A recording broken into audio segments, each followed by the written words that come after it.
now turn our attention to one of the classics of blues recordings, the single. To induct the great song Bo Diddley, we would like to introduce Margot Lewis. For the last 10 years of Bo Diddley's career, Margot was his keyboard player. She's also the owner and president of Talent Consultants International, representing the estate of Bo Diddley. Please welcome Margot Lewis to the stage.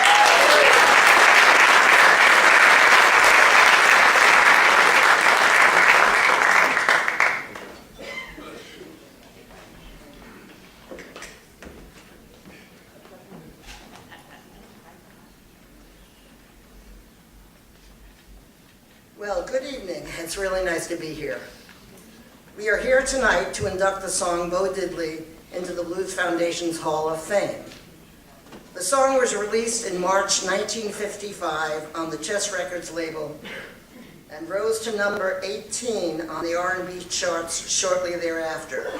It was a very important musical and cultural significance, and so I am extremely honored to be here tonight to honor the song and the man, Bo Diddley.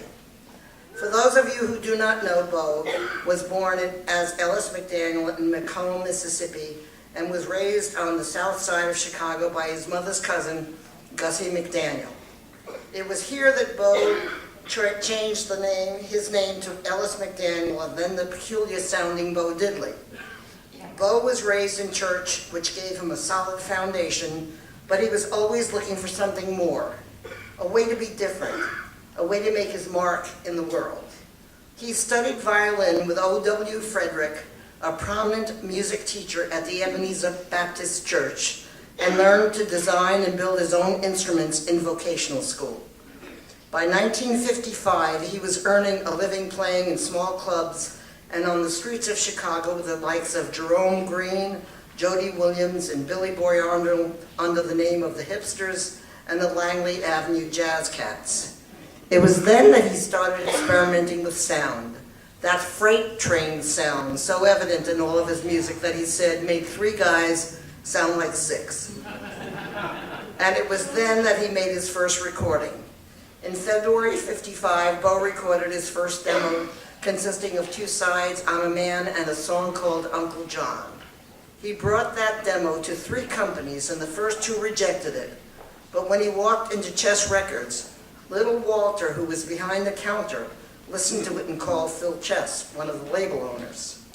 He liked I'm a Man, but said that the lyrics to Uncle John were, quote, too dirty for the white American record-buying public. Bo said it took him all night, but he returned the next day at noon, sharp as requested with his band and a new song, Bo Diddley. He was given a little studio in the back, and once he started to play, that little studio filled up with the likes of Leonard and Phil Chess, Muddy Waters, and Little Walter. Bo, who was still known as Ellas McDaniel, was now a hit. The Chess brothers loved what they heard. Only one thing, said Leonard Chess, what's a Bo Diddley? After some discussion, it was decided that the song and the man would be renamed Bo Diddley. And so, in March 1955, Chess Records released the song Bo Diddley, written and recorded by Bo Diddley, and on the B-side, I'm a Man. Both songs charted with Bo Diddley reaching the #1 position for 2 weeks, while staying on the R&B charts for an incredible 18 weeks.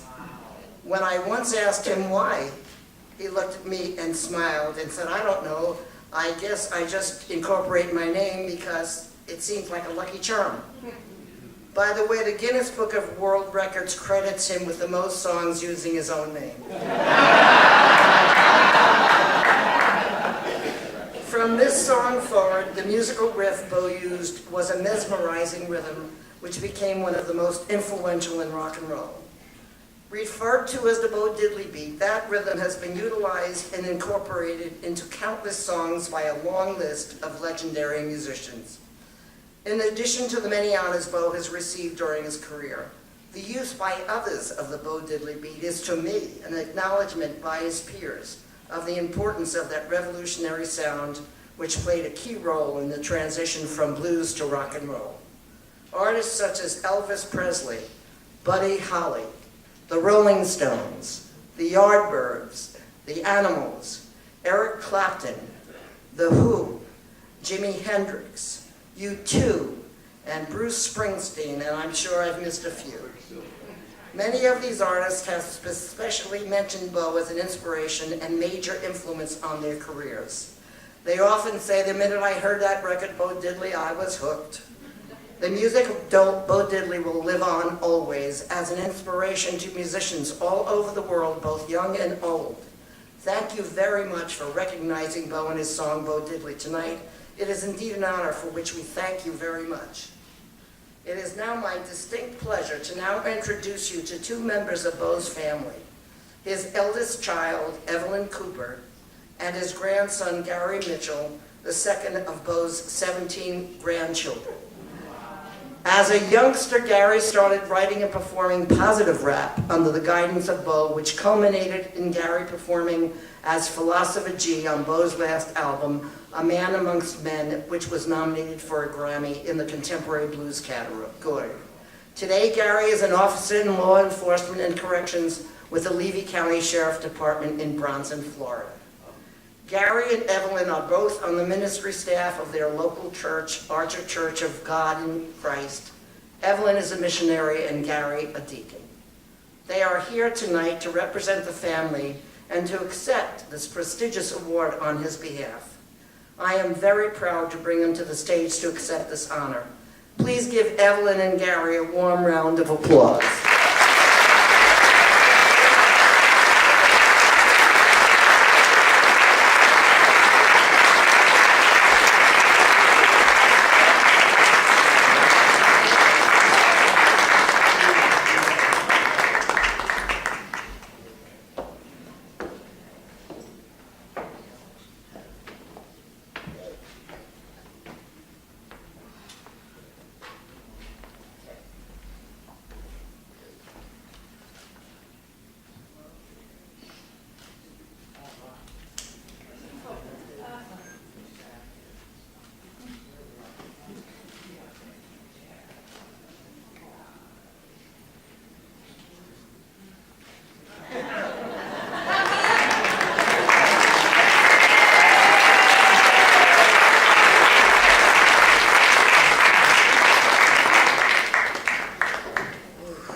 Looking back on all the accomplishments that my father, gosh, getting a little full here. Take your time. All right. Miss him so much. Yeah. He was a great dad. He'd come off the road, take the hat off, dig in the dirt. Yeah. That's what he liked to do. Besides that, he would have all of his grandchildren and his children around in the studio, and we would just jam and play music.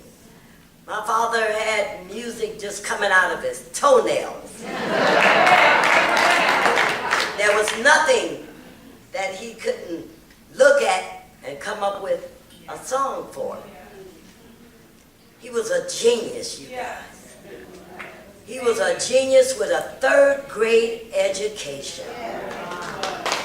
And I want to thank you guys for this honor, for what my father contributed to this world. Something of sound that was the foundation of music.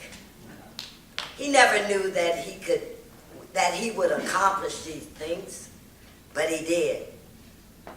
And I thank you guys all tonight for acknowledging that, for honoring my dad, because he was remarkable. And I love him, and I thank you, and I love you.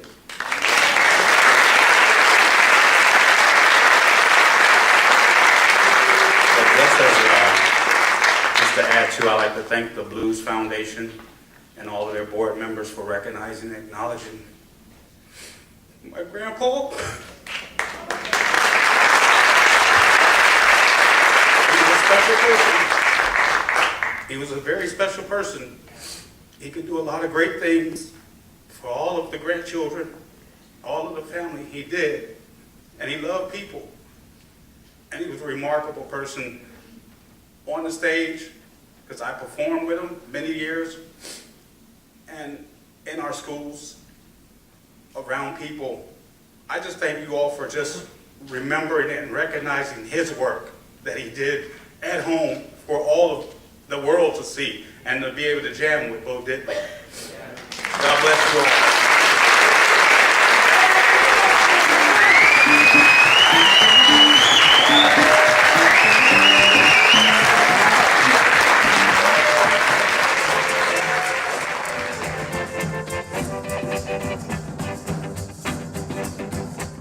Bo Diddley was not only the 1955 hit record that made Ellas McDaniel famous, it also gave him his professional name.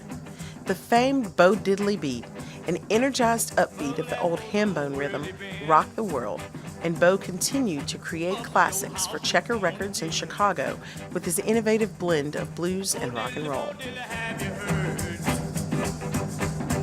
My pretty baby said she was a bird.